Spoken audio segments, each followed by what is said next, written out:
لا إله إلا الله لا إله إلا الله لا إله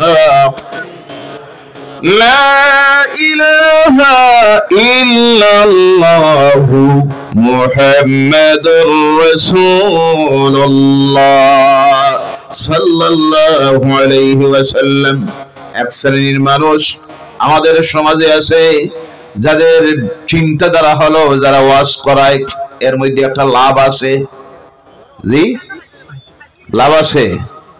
যারা মাহফিল দেয় এক মাস থেকে দিবারাত্রি ঘুম নাই খানি নাই, এর দরজায় যায়, এর দরজায় গিয়ে হাত পাঠায়, দে 10 টাকা, ঘুরায় 5 দিন, আছে না নাই জি? কিন্তু এ সব কিছু সহ্য করে যারা মাহফিল দেয়, কারণ তাদের লক্ষ্য উদ্দেশ্য একটা থাকে, আল্লাহকে খুশি করা, পরকালীন জীবনে শান্তির জীবন পাওয়া, আল্লাহর জান্নাত পাওয়া। এলাকার মানুষ যাতে আলোচনা শুনে শুনে যদি হেদায়েতের রাস্তায় আয়। একটা মানুষ যদি নামাজি হয়ে যায়, একটা মানুষ যদি মদ ছেড়ে দেয়, সুদ ছেড়ে দেয়, ঘুষ ছেড়ে দেয়, মিথ্যা ছেড়ে দেয়, পরনিন্দা ছেড়ে দেয়, একটা যদি পর্দার আমলের মা পর্দাশীলা হয়ে যায়, স্বামীর খেদমতগার হয়ে যায়, একটা যুবক যদি মা বাবার নাফরমানি ত্যাগ করে, মা বাবার খেদমতগার হয়ে যায়, এই হওয়ার কারণে যে সবটুকুন পাবে, একটা মাহফিলের উদ্যোক্তা যারা থাকেন আর যারা সাহায্য সহযোগিতা দেন, সমান সব আল্লাহ পাক তাদের আমল নামায় লিখে দেয়। জোরে বলবেন সুবহানাল্লাহ। তাহলে মাহফিল দিলে লাভ না লস?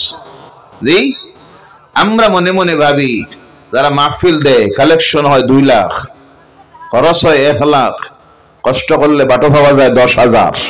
জি, এই চিন্তাধারার মানুষ আছে না নাই? এমন নয়। বাস্তবে যারা যেখানে যাই, মাহফিলে গেলে অনেক সময় কয় হুজুর বাজেট হইল 2 লাখ, কালেকশন হয়েছে 1.5 লাখ, মোনাজাতেরা যে একটু কালেকশন করবেন, মানে বোঝা যায় এখনো যা প্রয়োজন তা হয় নাই। কিন্তু কিছু মানুষ আছে যারা ভাবে এটা একটা ব্যবসা বার হয়েছে, ওয়াজ যেটা এটা একটা ব্যবসা বার হয়েছে। নাউজুবিল্লাহ বলেন। আল্লাহ এই সব চিন্তাধারার মানুষগুলিকে ভালো চিন্তা করার তৌফিক যেন দেয়, সকলে বলেন আল্লাহুম্মা আমিন। আজকে যে মাহফিল চলতেছে, যেখানে এইভাবে মাহফিল হয়, হলে সবচেয়ে বেশি লাভবান যারা হন জিন্দারা না মুর্দা? কারা? কথা বলেন কারা? ভাইরা আমার, এই মুহূর্তে আমরা যারা এই প্যান্ডেলে বসে আছি, আমরা আল্লাহ চাইলে হায়াত প্রত্যেকের দেয়, সকলে বলেন আল্লাহুম্মা আমিন। আল্লাহ আমাদের হায়াত যদি দেয়, ফজর পর্যন্ত যদি এই জমিনের মধ্যে দেখি, এই সুযোগ আমাদের সামনে আছে, ফজরের নামাজ বা জামাত আদায় করব, করলে নেকি না গুনাহ? জোরে বলেন গুনাহ না নেকি? এই মুহূর্তে যারা বসে আছি, যতক্ষণ বসে থাকবো ততক্ষণ আমাদের আমল নামায় নেকি লেখা হবে, আল্লাহ গুনাহ মাফ করে দিতে থাকবেন। কিন্তু আপনার আমার অনেকের আব্বাস এই দুনিয়ায় নাই, অনেকের আম্মা এই দুনিয়ায় নাই, দাদা হারাইয়াছি, দাদি হারাইয়াছি, নানাও হারালাম, নানি হারালাম, ভাই হারাইলাম। আজ থেকে 1 সপ্তাহ আগে আমি প্রোগ্রামে গেলাম, আমার সুস্থ ভাইকে ঘরে রেখে রাত্রি 12টায় আমার ছেলে ফোন করে, আব্বা তাড়াতাড়ি ঘরে আসুন, আব্বুর অবস্থা ভালো নয়। ঘরে গিয়ে পৌঁছিলাম রাত্রি 12:35 সময়, গিয়ে দেখি 12:30 সময় আমার আপন ভাই হাই স্কুলের হেডমাস্টার রিটায়ারমেন্টে যাওয়ার এখনো বাকি রয়ে গেছে 5 বছর। আল্লাহর কুদরতের ফয়সালা এসে গেছে, হায়াত শেষ হয়ে গেছে, রাত্রি 12টায় জমিন থেকে বিদায় হয়ে গেলেন। এই হলো আমাদের জীবন, কথা ঠিক কিনা? গত পরশুদিন প্রোগ্রামে যখন বাইর হব, আমার লাগাবাড়ির সম্পর্কিত চাষি সকালে শুনলাম, তান শেষ হোক আমরা শুরু করব।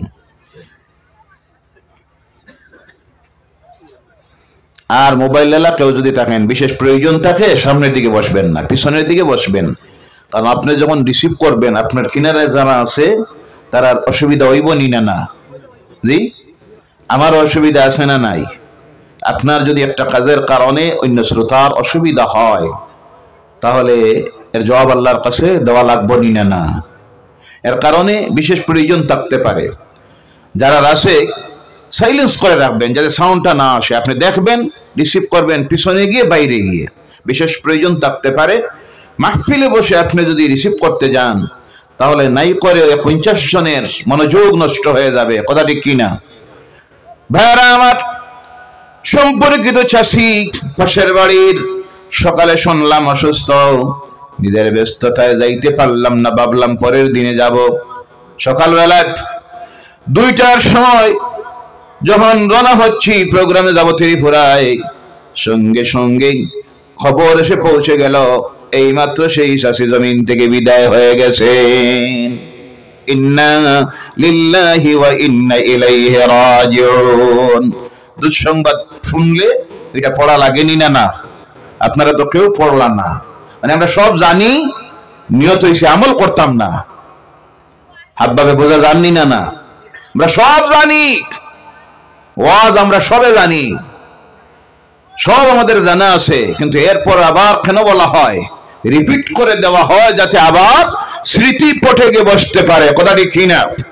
ভাইরা আমার, আমার বলার উদ্দেশ্য হলো, ওই যে আমরা যারা বসে আছি, আমাদের এই সুযোগ আছে এখন পর্যন্ত ভালো কাজ করার, কিন্তু ওই যে যারা নাম আগে আগে বললাম, যারা চলে গেছেন আপনার মহল্লার, আমার মহল্লার অন্ধকার কবরের গাড়ায়, কোন জায়গায়? জোরে বলেন, কোন জায়গায়? অন্ধকার কবরের গাড়ায় অসহায় শুয়ে আছেন, আর তারা জীবনেও একটা নেকির কাম করা সম্ভব হবে, আল্লাহর দরবারে হাত তোলা সম্ভব হবে? শুধু তারা চেয়ে আছেন নিজের ওলি ওয়ারিসের দিকে, আওলাদের দিকে, আত্মীয় স্বজনের দিকে। এরা যদি সামান্য কোনো ভালো কাজ করে, আর করার পরে যখন মুনাজাত করে আর বলে, আল্লাহ এই যে ভালো কাজটা করলাম, সবটুকুন ওই যে কবরের গাড়ায় যারা পড়ে আছেন তাদের আমলনামায় নিয়ে পৌঁছাইয়া দাও।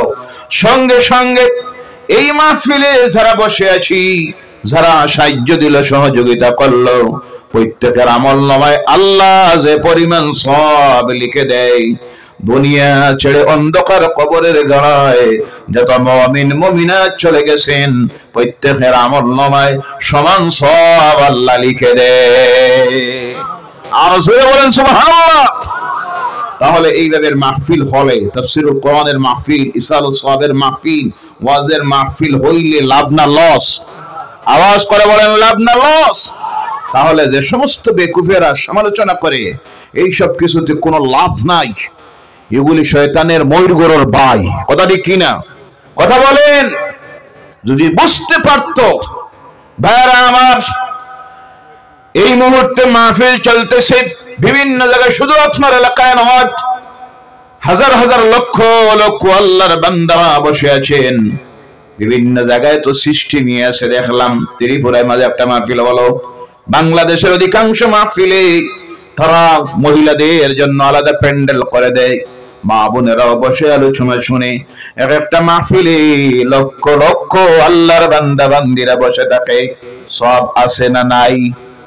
জি, মানে বুঝে যায় এরা কোনটা জানে না, না জানার কারণে বই যায় লক্ষ লক্ষ মানুষ আল্লাহর কালাম কোরআনের আকর্ষণে। বলেন সুবহানাল্লাহ।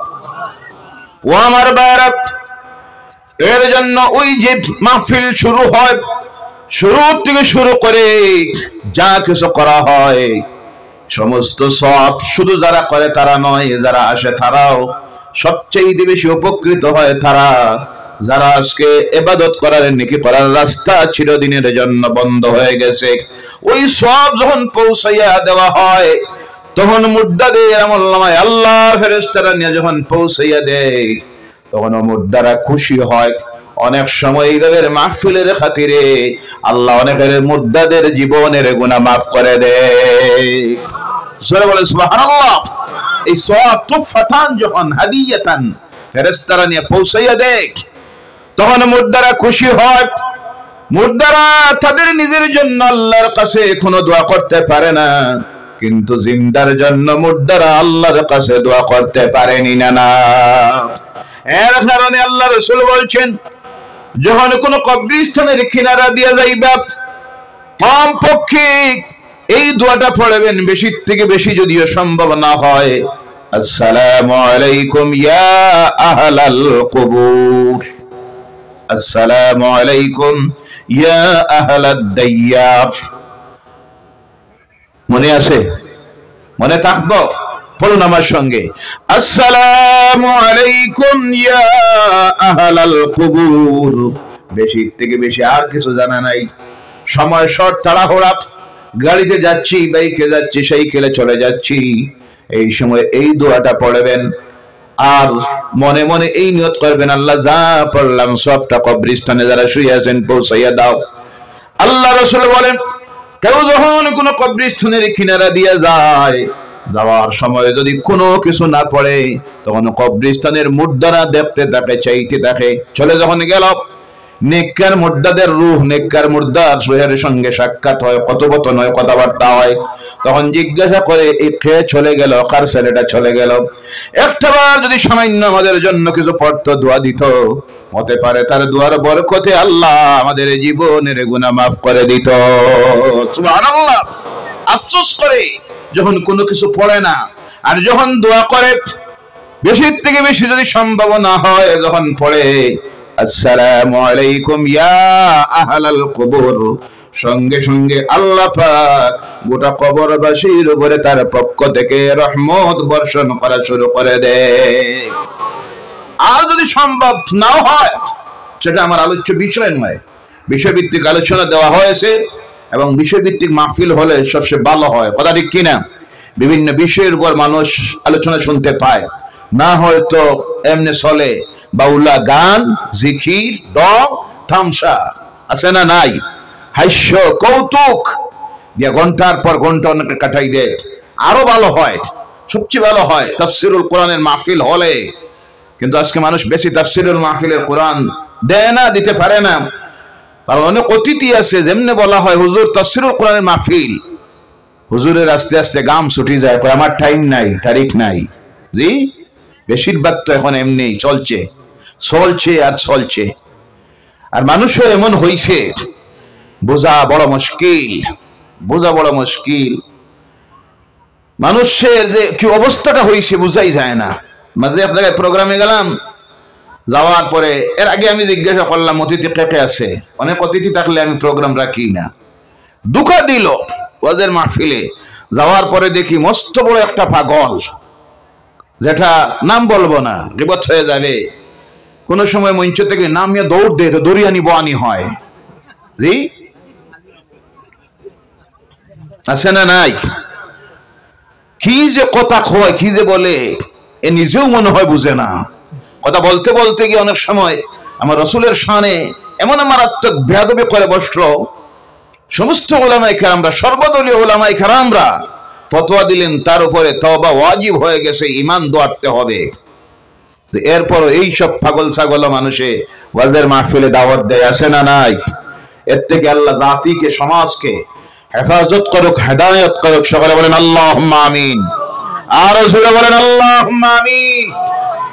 ভাইরা আমার, বলতেছিলাম আল্লাহ রাব্বুল আলামিন তার এই যে যখন কোন কবরস্থানের কিনারে যাবেন, যাওয়ার সময় কম পক্ষে আর বেশি যদি সম্ভব না হয়, আল্লাহর কালাম কোরআনুল কারীমের সূরা ইখলাস, কোন সূরা? সূরা ইখলাস তিলাওয়াত করবেন। পড়ুন আমার সঙ্গে, আল্লাহু আহাদ আল্লাহুস সামাদ লাম ইয়ালিদ ওয়া লাম ইউলাদ ওয়া লাম ইয়াকুন লাহু কুফুয়ান আহাদ। 10 পারা কোরআন তিলাওয়াতের সওয়াব আল্লাহ আপনার আমলনামায় দিয়ে দিয়েছে। আরো জোরে বলেন সুবহানাল্লাহ। কয় পারা? 2 বার পড়লে কয় পারা? 20 পারা। কয় পারা? 3 বার পড়লে কয় পারা? কোরআন কয় পারা? আরো জোরে বলেন, কোরআন কয় পারা?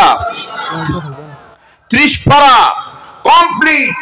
একবার কোরআন তেলাওয়াত করলে যে সওয়াব হয়, সূরা একবার তিনবার তিলাওয়াত করলে সমান সওয়াব আল্লাহ আমলনামায় দিয়ে দেন, মানে সুবহানাল্লাহ। তবে এটাকে দলিল বানাইবে না যে এখন আর বাড়িতে কোরআন খতমের দরকার নাই, তিনবার কুরফু আল্লাহ হইলেই হয়ে গেছে। এটা তো সওয়াবের ব্যাপার। কমপ্লিট কোরআন তিলাওয়াত করলে সেটা যে বরকত রহমত সেটা আলাদা ব্যাপার। যখন তিলাওয়াত করবেন, যখন তিলাওয়াত করে আল্লাহ দরবারে যদি হাত তুলে বলেন আল্লাহ এই যে তিলাওয়াত করলাম এর সওয়াবটা ওই কবরস্থানের মুর্দাদের রূহের মাগফিরাতের জন্য পৌঁছাইয়ে দিলাম, সঙ্গে সঙ্গে তিলাওয়াতকারী সহ পুরা কবরস্থানে যত মুর্দারা আছে প্রত্যেকের আমলনামায় আল্লাহ এক কোরআন খতমের সওয়াব লিখে দেয়। এর নাম হলো ইসালুস সওয়াব। এর নাম ইসালুস সওয়াব। যে সমস্ত যুবকেরা আজকের এই ইসালুস সওয়াবের মাহফিল দিল, আল্লাহ তাদের কষ্টকে কবুল করেন, সকলে বলেন আল্লাহুম্মা আমিন। আগামী দিনে শুধু তারা না, বিভিন্ন জায়গায় যুবকেরা এইভাবে যাতে আর বড় বড় মাহফিল দিতে পারে আল্লাহ যেন তৌফিক দেয়, এবং আপনারা আমরা সকলে যেন সকল প্রকারের সাহায্য সহযোগিতা দেই। রাজি আছেন? সব রাজি আছেন? বলুন ইনশাআল্লাহ। আল্লাহ যেন তৌফিক দেয়, সকলে বলেন আল্লাহুম্মা আমিন। মূল আলোচনায় চলে যাব ইনশাআল্লাহ, বলেন ইনশাআল্লাহ। ভাইয়ারা আমার, আল্লাহ রাব্বুল আলামিন এমন একটা কিতাব আমাদেরকে দিয়েছেন দুনিয়ার মানুষের জন্য, শুধু আমাদের জন্য নয়। যে কিতাব এমন এক কিতাব, যে কিতাবের মধ্যে আল্লাহ দুনিয়ার মানুষের জন্য যা কিছুর প্রয়োজন এমন একটা বিষয় আল্লাহ বাকি রাখেন নাই, কমপ্লিটলি সব আল্লাহ আলোচনা করেছেন। বলে সুবহানাল্লাহ। অদ্বিতীয় কিতাব, দুনিয়ার অন্যান্য ধর্মের মতো ইসলাম গতানুগতিক একটা ধর্ম নয়, খুব ভালোভাবে বুঝে নিবেন। কোন ধর্মকে কটাক্ষ করার জন্য নয়, হেয় করার জন্য নয়। কারণ বিষয়টা যদি আপনি না বুঝেন ক্লিয়ারলি, তাহলে আমার সমাজের অনেক মানুষ আছে যাদের চিন্তাধারা তৎসঙ্গে অন্যান্য ধর্ম অবলম্বী অনেক ভাইয়েরা আছেন যাদের চিন্তাধারা হলো দুনিয়ার সমস্ত ধর্ম সমান, সমস্ত ধর্মগ্রন্থ সমান, ধর্মের প্রচার যারা করে গেছেন, ধর্মীয় অবতার যারা, তারা সব সমান। এটা মারাত্মক ভুল চিন্তাধারা, মারাত্মক ভুল কথা। কারণ হলো অন্যান্য যে সমস্ত ধর্মগুলি আছে পৃথিবীতে, ওই সমস্ত ধর্ম হলো দুনিয়ার মানুষের তৈরি, আর ইসলাম দুনিয়ার কোন মানুষের দেওয়া নয়। ইসলাম কার? আল্লাহ বলছেন ইন্নাদ-দীনা ইনদাল্লাহিল ইসলাম। বলো আল্লাহু আকবার। আল্লাহর মনোনীত দিন হলো দ্বীন ইসলাম, আর বাকি যে সমস্ত সব দুনিয়ার মানুষের তৈরি। অনুরূপভাবে অন্যান্য যত ধর্মগ্রন্থগুলি পৃথিবীতে আছে সব দুনিয়ার মানুষ লিখেছে, আর একটা মাত্র কিতাব যেটা দুনিয়ার কেউ লিখে নাই, স্বয়ং স্রষ্টার কালাম, যার নাম হলো কোরআনুল কারীম। বলো সুবহানাল্লাহ। কথা বোঝা যায়? জি, অন্যান্য ধর্মগ্রন্থ আর Quran, what is the difference between Quran এবং অন্যান্য যে ধর্মগ্রন্থগুলি? তা 2 নম্বরে 3 নম্বরে অন্যান্য ধর্মীয় অবতার যারা ধর্ম প্রচার করে গেছেন, নাম বললে অনেক সময় লাগবে, যেমন স্বামী স্বরূপানন্দজি, স্বামী অনুকূল ঠাকুর, স্বামী বিবেকানন্দ, আরো অনেক আছেন, স্বামীরা, সন্ন্যাসীরা, পণ্ডিতেরা। তারা যে ধর্মের প্রচার করেছেন, তাদের ধর্মীয় প্রচার ছিল তাদের নিজের জ্ঞান আধ্যাত্মিকতা দিয়া, তাদের নিজের চিন্তাধারা দিয়া। আর আল্লাহর নবীরা যারা এই জমিনে আল্লাহর দ্বীনের প্রচার করে গেছেন, তারা নিজের চিন্তাধারা দিয়ে নয়, তাদের মন মস্তিষ্কের জ্ঞান দিয়ে নয়, তারা যে কথা বলেছেন আল্লাহ পাক জিবরাইল মারফত ওহীর মাধ্যমে তাদের কাছে যে কথা পৌঁছিয়ে দিয়েছিলেন, তারা দুনিয়ার মানুষের কাছে গিয়ে বলেছেন। তাই অন্যান্য যারা ধর্ম প্রচারক, তাদের কথায় আর নবীদের কথার মধ্যে দিন এবং রাত্রির ব্যবধান। কথা বোঝা গেছে ভাইয়ারা আমার? বর্তমানে এই পৃথিবীর দিকে আমরা যখন তাকাই, আমরা দেখতেছি পৃথিবীর মানুষ শিক্ষিত হচ্ছে, শিক্ষার হার বাড়তেছে, আধুনিক বিজ্ঞানের যত উন্নতি হচ্ছে, পৃথিবীতে বিভিন্ন নতুন নতুন টেকনোলজি বাইর হচ্ছে, কম্পিউটার, ল্যাপটপ, ইন্টারনেট, স্যাটেলাইট, এইভাবে অনেকগুলি বাইর হচ্ছে। আর তার মাধ্যমে পৃথিবীর মানুষের মধ্যে পরিবর্তন আসতেছে। কিন্তু একটা জিনিসের পরিবর্তন পৃথিবীতে আসতেছে না, যেটা হলো মানুষের নৈতিক চরিত্রের পরিবর্তন। কথা ঠিক কিনা? সব বদলিতেছে, কিন্তু মানুষের চরিত্রের আমলের পরিবর্তন আসতেছে না। তার কারণ কি জানির দরকার আছে না নাই? ভাইরা আমার, যত দিন যাচ্ছে পৃথিবীতে আল্লাহর নাফরমানি বাড়তেছে না কমতেছে? জি, বুঝুন না আপনারা? বাড়েন না কমের? অশান্তি বাড়তেছে না কমতেছে? সুদ বাড়তেছে না কমতেছে? মদ করার সংখ্যা বাড়তেছে না? বারবার আমি আগে বলেছি, আলোচনার মাঝে বারবার ডিস্টার্ব হয়। পিছনে জায়গা নাই, চাপাই আসুন। যার সামনে যে জায়গাটা আছে আপনারা দেখার দরকার নাই, আমি দেখতেছি। কথা না বলে যার সামনে যে জায়গাটা খালি আছে আপনারা বাইকে বসার জায়গা দেন, সুযোগ দেন, আল্লাহ আপনাকে জান্নাতে বসার জায়গা দিবে। বলেন আলহামদুলিল্লাহ। মহব্বতে কথা না বলে আর একটু চাপাই আসুন আর বলুন লা ইলাহা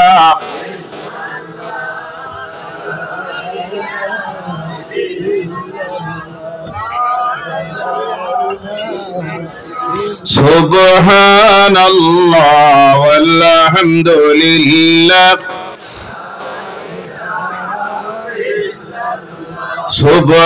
সুবহানাল্লাহ ওয়ালহামদুলিল্লাহ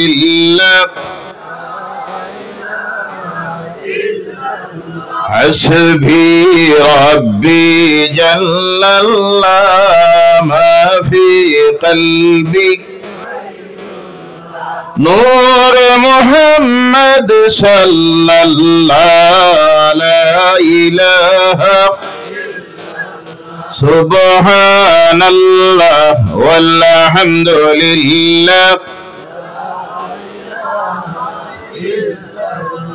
হাসবি রাব্বি জাল্লাল্লাহ মা ফি কলবি নূর মুহাম্মদ সাল্লাল্লাহু লা ইলাহা সুবহানাল্লাহ ওয়ালহামদুলিল্লাহ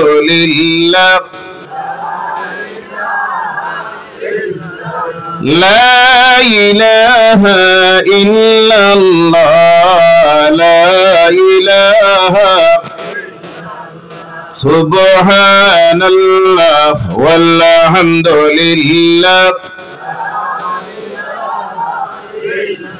লা ইলাহা ইল্লাল্লাহ মুহাম্মাদুর রাসূলুল্লাহ সাল্লাল্লাহু আলাইহি ওয়াসাল্লাম। বলতেছিলাম এই পৃথিবীতে যত দিন যাচ্ছে মানুষের মধ্যে আল্লাহর নাফরমানি কাজ বাড়তেছে, সুদের খাস বাড়তেছে, ঘুষ বাড়তেছে, পরনিন্দা বাড়তেছে, চুগলখড়ি বাড়তেছে, হিংসা বিদ্বেষ বাড়তেছে, বেহায়াপনা বেপরদায়ী বাড়তেছে না কমতেছে? জি, জেনাখোরের সংখ্যা বাড়তেছে না কমতেছে? সব বাড়তেছে আর বাড়তেছে। ওয়াজ চলতেছে, আইন তৈরি হচ্ছে, বিভিন্ন ভাবে প্রশাসন দিয়া মানুষকে শাস্তি দেওয়া হচ্ছে, কিন্তু সব কিছুর পরও দেখা যায় আল্লাহর নাফরমানি আর নাফরমানি বাড়তে আছে। অনুরূপ ভাবে পৃথিবীর দিকে তাকালে দেখা যায় যত দিন যাচ্ছে পৃথিবীতে যদিও পরিবর্তন আসতেছে, মানুষ শিক্ষিত হচ্ছে, অর্থনীতির পরিবর্তন আসতেছে, কিন্তু যে জিনিসটা এই পৃথিবীর মানুষের মধ্য থেকে বিদায় নিতেছে তার নাম হলো শান্তি। কোনটা? শান্তি। পরিবারে নাই, আমার মনে নাই, দেহের মধ্যে নাই, পরিবারে নাই, সমাজে নাই, রাষ্ট্রে নাই, পৃথিবীর থেকে শান্তির বিদায় হয়ে গেছে। তার কারণ কি? কেন শান্তির বিদায় হলো? কেন এই পৃথিবীর মানুষ আল্লাহর নাফরমানির দিকে যাইতেছে? তার এক নম্বরের কারণ হলো এই পৃথিবীর মানুষের হৃদয় থেকে অন্তর থেকে চলে গেছে আল্লাহর ভয়। কার ভয়? আল্লাহর ভয়। এর কারণে আল্লাহ রাব্বুল আলামিন তার কালাম কোরআনুল কারীমের মধ্যে বারবার মানুষকে আল্লাহ সতর্ক করতে গিয়ে বলতেছেন, ওয়া মাইয়াত্তাকিল্লাহ, তোমরা আল্লাহকে ভয় করো। আমরা ভয় করব কারে? বিভিন্ন জায়গায় আল্লাহ বলছেন, ইয়া আইয়ুহান নাসুত্তাকু, এ দুনিয়ার মানুষ ভয় করো আল্লাহকে। কাকে? বিভিন্ন ভাষায় কোন জায়গায় বলছেন ইয়া আইয়ুহান নাস, কোন জায়গায় আবার বলছেন ইয়া আইয়ুহাল্লাযীনা আমানুত্তাকুল্লাহ, হে ঈমানদারেরা ভয় করো আল্লাহকে। কাকে? আল্লাহকে ভয় করো। এক নম্বরে আল্লাহর ভয় যত সময় অন্তরে আসবে না, তত সময় পর্যন্ত দুনিয়ার মানুষ আল্লাহর নাফরমানির কাজ ত্যাগ করবে না। এই মানুষের হৃদয়ে আল্লাহর ভয় একমাত্র ঢুকাইয়া দিতে পারে আল্লাহর কালাম কোরআনুল কারীমের আলোচনা। বলো সুবহানাল্লাহ। এর কারণে আমি অনেক সময় বলে থাকি, শয়তান সবচেয়ে যাদের পিছনে তারা হলাম আমরা। কারণ শয়তান এর কিনারায় যায় যার মধ্যে কিছু আছে, যার মধ্যে কিছুই নাই, অর্থাৎ যাদের মধ্যে ঈমান নাই, শয়তান তাদের কিনারায় যায় না। কারণ শয়তান জানে এখানে যাওয়ার কোনো দরকার নাই।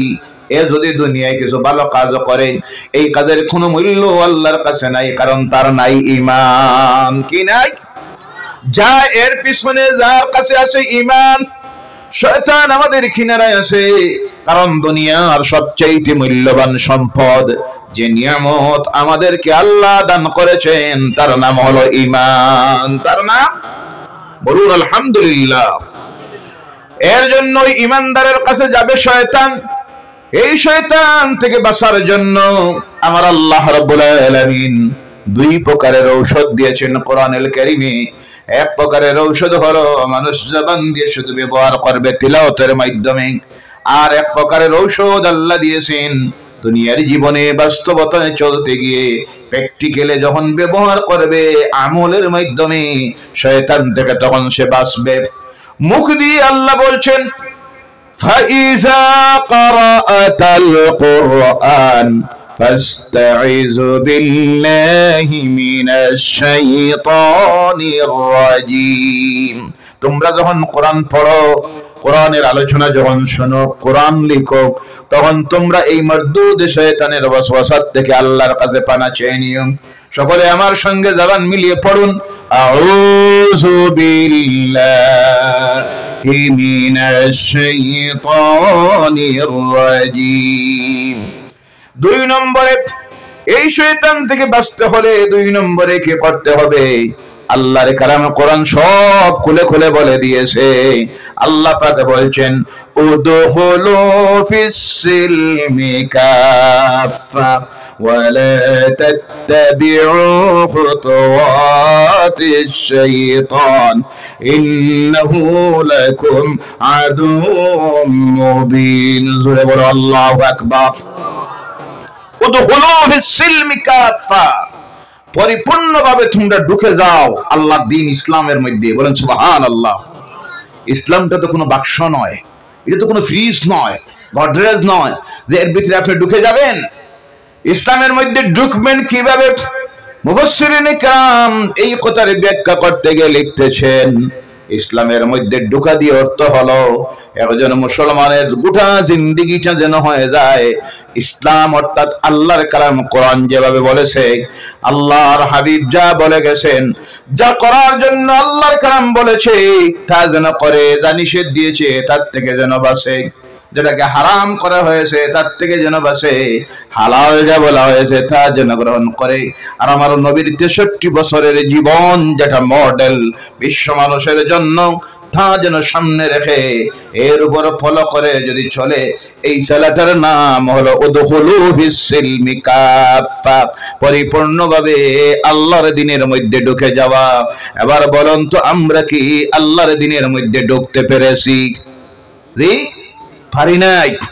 আমরা তো শুধু মুসলমান হয়েছি, শতকরা 90% মুসলমান, শুধু তার মুসলমানই হলো লা ইলাহা ইল্লাল্লাহু মুহাম্মাদুর রাসূলুল্লাহ সাল্লাল্লাহু আলাইহি সাল্লাম। আর সঙ্গে অর্থ বুঝে হোক না বুঝে হোক পড়েছি আশহাদু আল্লা ইলাহা ইল্লাল্লাহু ওয়াহদাহু লা শারীকা লাহু ওয়া আশহাদু আন্না মুহাম্মাদান আবদুহু ওয়া রাসূলুহু। ওই তো আমার ইসলাম শেষ। এই হলো আমার মুসলমানের পরিচয়। আর পরিচয় আছে কোথায়? আধার কার্ডে, ভোটার আইডির মধ্যে, প্যান কার্ডে, লাইসেন্সের মধ্যে। আর দুনিয়ার বাকি সব কিছুতে আমি ইসলামের কোনো কিছু মানতেছি না, করতেছি না। আমার চাল চলন ইহুদি নাসারা কাফের মুশরিকের মতো। আমার বিবাহ শাদী অন্যান্য ধর্মাবলম্বীদের অনুসরণ অনুকরণে। আমার লেবাস পোশাক, ব্যবহার, চরিত্র, চুল দাড়ি মোছ সব কিছু হলো ইসলামের বিরুদ্ধে। ইসলাম যা বলেছে করার জন্য একটাও আমার মধ্যে নাই। ইসলাম যা বলেছে করিও না সব আমার মধ্যে আজকে আছে না নাই? আমার সমাজে আওয়াজ দিয়ে বলেন মধুকুর আছে না নাই? সুদকুর আছে না নাই? জিনাকুরের আছে না নাই? জিনা এত অ্যাডভান্স হয়েছে, এত নিম্নে গিয়ে নামছে, নামতে নামতে গিয়ে এই অবস্থার মধ্যে পৌঁছেছে। আজকে সোশ্যাল মিডিয়ায় অনেক সময় দেখা যায় 7-8 বছরের শিশু কন্যা জান্নাতের ফুলের মতো, ওই শিশুটার সঙ্গেও মানবাকৃতির হায়াওয়ান জানোয়ার আছে যারা জেনা করে এই শিশু, নিষ্পাপ শিশুটাকে হত্যা পর্যন্ত করতেছে। বলো নাউযুবিল্লাহ। আছে না নাই? আল্লাহ মানবাকৃতির ওই হায়াওয়ান নর পশুগুলিকে হেদায়েত করুক। সকলে বলেন আল্লাহুম্মা আমিন। আর জোরে বলেন আল্লাহুম্মা আমিন। ভাইরা আমার, কত নিকৃষ্টতার দিকে মানুষ যাইতেছে। নিরপরাধ মানুষকে রাস্তায় ধরে পিটাইতেছে, হত্যা করতেছে। এমন জালিমেরা আছে না নাই? ভাইরা আমার, আমার বড় উদ্দেশ্য হলো এমন একটা কাজ আমাদের মধ্যে নাই নাই যেটা আল্লাহর কালাম নিষেধ দিয়েছে আমরা সব করতেছি। তা করার কারণ হলো আমাদের ভিতরে থেকে চলে গেছে আল্লাহর ভয়। কার ভয়? মওতের ভয়। একদিন যে মরব এই চিন্তাই নাই, কবরে যে যাওয়া লাগবো এই চিন্তাই নাই। ও আমার ভাইরা, একটাবার গভীরে গভীরে মনে চিন্তা করুন।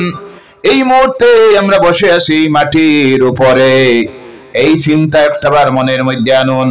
ওই প্যান্ডেলে আমরা যারা বসে আছি এই মুহূর্তে, আজ থেকে 100 বছরের পিছনের দিকে যদি তাকাই, তাহলে এই প্যান্ডেলে যারা বসে আছি একজনও জমিনে ছিলাম? আসলাম আমরা? জি, কেউ না। আগামী দিকে চিন্তা আরেকবার করুন। আজ থেকে 100 বছর পর আল্লাহ হায়াত দেখ, প্রত্যেকে বলেন আল্লাহুম্মা আমিন। আজ থেকে 100 বছরের পরে এই প্যান্ডেলে এই মুহূর্তে যারা বসে আছি একজনও এই জমিনে থাকবো? চলে যেতে হবে কোথায়? এই তো, ওই তো হলো মারাত্মক ভুল। কোন জায়গায়? বলে গেছি কোন জায়গায়? আওয়াজ করে বলেন কোন জায়গায়? সব যাওয়া লাগবো নি? না না, ওই জায়গাটা ভুলে গেছি, যার কারণে যা মনে লয় সব করতেছি। গভীরে চিন্তা করুন। আর একটা জীবনের দিকে যে কথা আল্লাহ বলছেন, হাল আতা আলাল ইনসানি হিনুম মিনাদ দাহরি লাম ইয়াকুন শাইআম মাযকুরা। বলো আল্লাহু আকবার।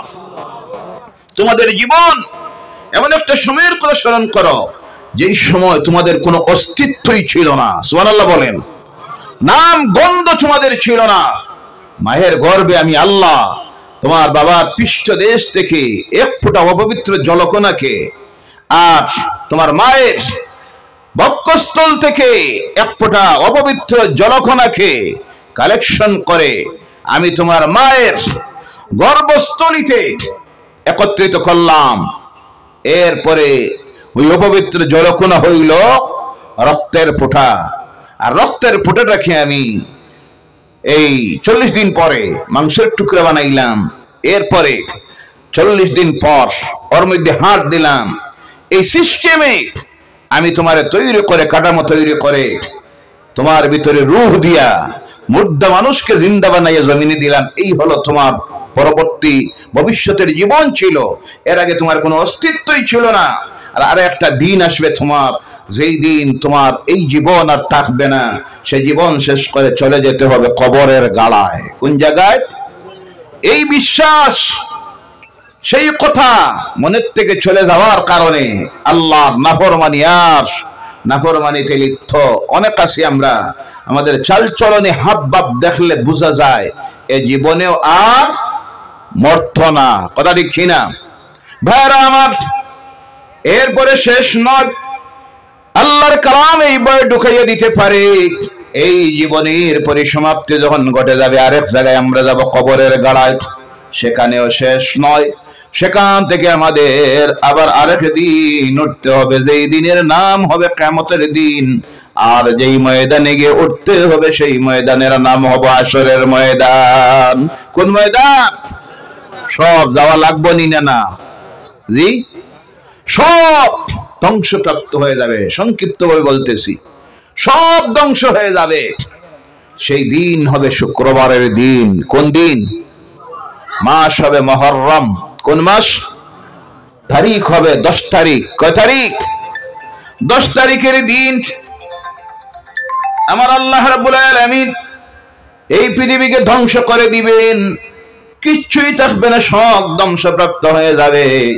এর কারণে আল্লাহ একটা দিন দিয়েছেন সপ্তাহের মধ্যে সবচেয়ে সম্মানিত, যেই দিনের নাম হলো আল্লাহ পাক উম্মতে মুহাম্মাদীকে সেই দিন বিশেষ